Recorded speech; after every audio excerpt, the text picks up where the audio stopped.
Elon Musk's interview with President Donald Trump was probably the most watched news interview of the week. It's perhaps just as notable for the reaction to it as what Mr. Trump actually said. And here to tell us more about it is our US correspondent, Andrew Miller. Yes, I normally actually don't like talking about interviews on the Week in Review program. I like to focus on things that actually happened rather than people talking about things that happened. Although in this case, whenever Elon Musk and Donald Trump, the richest man in the world and the Republican frontrunner, both actually on the top 500 richest people in the world, is news. Over 1 million people tuned in to watch it. So the whole world was really kind of just fixated on this interview for a while. And they covered a wide range of topics. They talked about immigration, they talked about the Biden administration, they talked about climate change, they talked about AI, they talked about bridges. Really just a fascinating look into the minds of two fascinating people.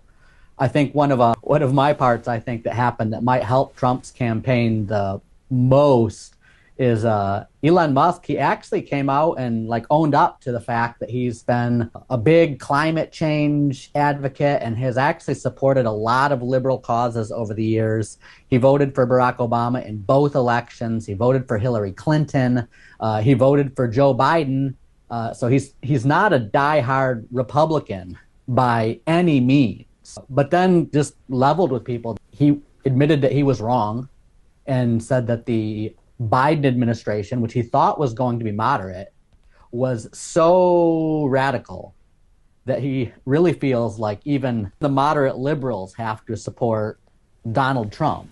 Not because Trump's necessarily a moderate liberal, but just because the radical left has gone so radical that even the moderate liberals are they're closer to the Republican side than they are to the Democratic side. And Elon Musk knows that better than most. Like I said, he's not far right. He just believes in free speech, which has now just recently become a thing that only apparently right-wing people believe in, because the media has come down so hard against free speech. And that's actually when Trump was kicked off Twitter, that's actually the straw that broke the camel's back that prompted Elon Musk to buy Twitter. Because back then he wasn't a Trump supporter yet. He said, well, I don't support Trump. But he's like, the fact that these social media companies can kick off a sitting president is insane.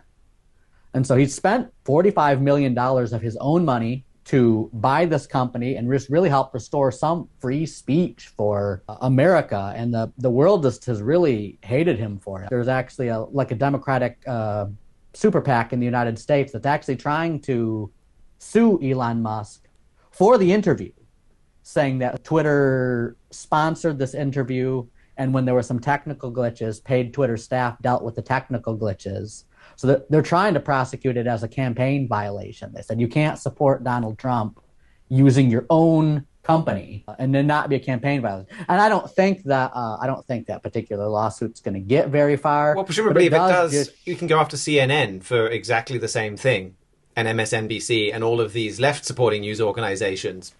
Presumably they would also be guilty of campaign violations in favor of the Democrats. Right. It'll be an easy case to win. I don't think either are sweating it all that much. But it does show the spirit in the radical left in America that if you get up on a company you own and have a leading political candidate in there who's talking about how the other political candidate is radical, they're like, if you speak against us, we might not have the power yet to legally shut that down, but they have the desire to shut that down.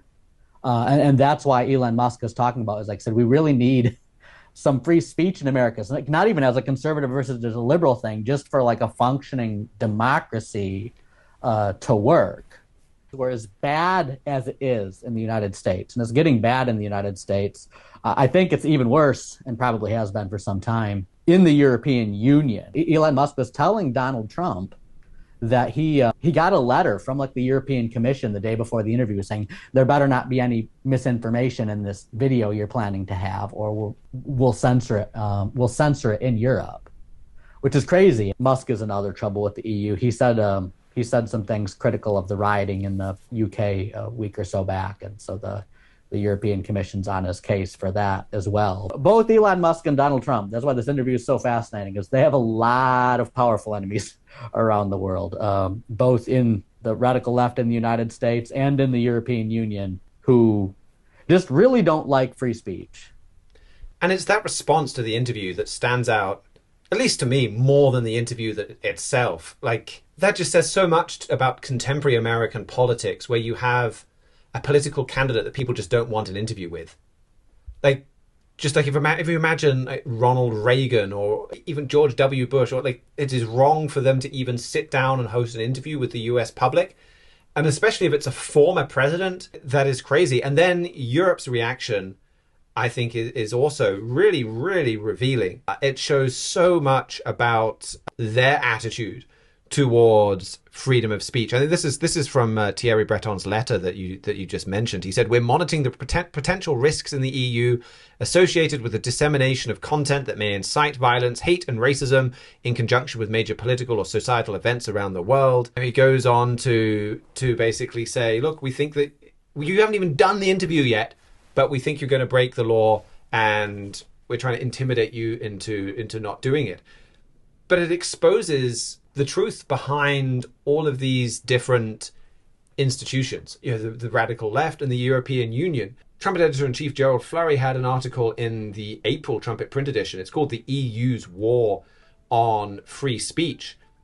And he wrote there, "We need to pay close attention to the authoritarian tendencies of today's European leaders. If you don't think like they do, they call your views disinformation and they just destroy you.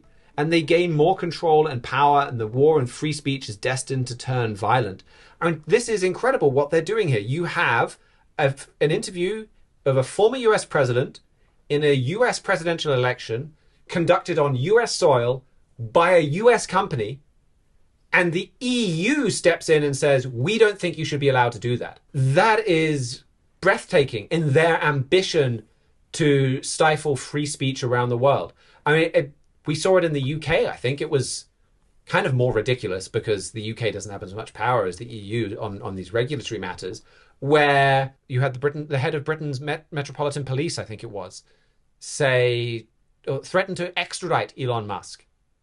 It's absurd. He disagreed with what he said over the riots, and he was like, "Well, we're going to come after Elon Musk. We want to put him in jail." It's unhinged. I'm sure he knows that is not going to happen, that you can't just extradite someone from the United States where they have First Amendment protection. But there's an unhinged spirit. And it's an unhinged spirit within Britain's politicians. It's there at the top of Europe, where their beliefs are all that matters, and they're going to impose them anywhere in the world. And when it comes to Europe, I mean, they're kind of doing some of that already. Facebook, Twitter's standing up a bit, but Google, a lot of these companies, YouTube, they want to do business in Europe. They know that Europe then can use that to threaten them or fine them. Billions of pounds is lost. And a lot of these companies don't have the backbone of someone like Elon Musk. And if it's a case of paying or censoring free speech a little in the way that the EU wants, they broadly think the same way. Mark Zuckerberg and some of these others and Google, they think kind of the same way as European elites anyway. So they go along with it.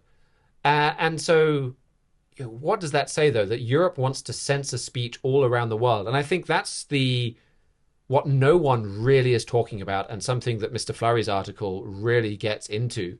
That what does it say about the character of this European power, that they want to dominate censorship anywhere you are? We want to control what you have to say. It shows the spirit of this empire that's rising in Europe. It's the same spirit that we've seen before. It's the spirit of the Holy Roman Empire. Mr. Flurry wrote, "European history is filled with examples of what happened when leaders attained great heights of power. Study the medieval Holy Roman Empire, for example, and you can see how they dealt with disinformation. They accused people of heresy, then tortured or killed them. Bible prophecy is clear that this is not merely history, however. Soon Germany, at the head of a European empire, a modern resurrection of the Holy Roman Empire, will ascend as the world's preeminent superpower."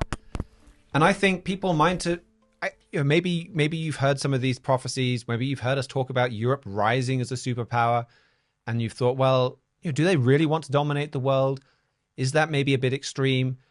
And you see fulfilled prophecy in what Europe is doing here. And it exposes that spirit.